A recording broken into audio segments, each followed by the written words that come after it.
पुरी रे लोकसभा सदस्य डाक्टर संबित पात्र पुरी रे अपराध और अपराधी को प्रोत्साहित करुछन्ति बोली आम आदमी पार्टी पक्षरु होइथिबा अभियोग उपरे निजे मुह खोलिछन्ति भागीरथी प्रधान और भागु प्रधान। निजर प्रतिक्रिया रे श्री प्रधान केवल गजलक्ष्मी पूजा अनुष्ठान पई निमंत्रण देवा व्यतीत सांसद डाक्टर संबित पात्रଙ୍କ सह तांकर कोनोसी व्यक्तिगत व्यावसायिक किंबा राजनैतिक संपर्क नाही बोली स्पष्ट करिछन्ति। गतकाली सेही प्रसंग रे बीजेपी रो युव नेता जयंत कुमार दास मध्य तांकर प्रतिक्रिया स्वतंत्र भाव दृष्टि को प्रदान करथिले।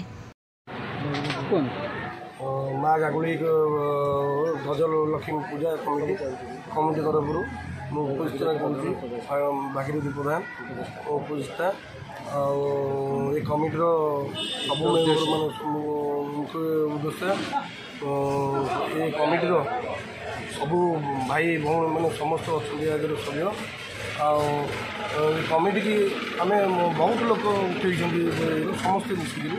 5,000 लोक आम कमिटी सामिल कर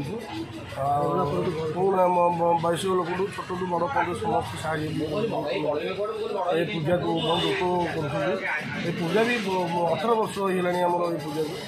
माने आज जो घटना घटी आम जा निमंत्रण करा समित पत्र निमंत्रण आम जनप्रतिनिधि ये एगनेस्ट आमर ये अच्छा आम आदमी पार्टी संजीव महांती से जे आम एगनेस्ट बाहर कर मिथ्या प्रचार कर भ्रष्ट करने को आम कमिटी की ध्वंस करने तो स्वाभिमान आंच आम दरकार पर राजरास्ता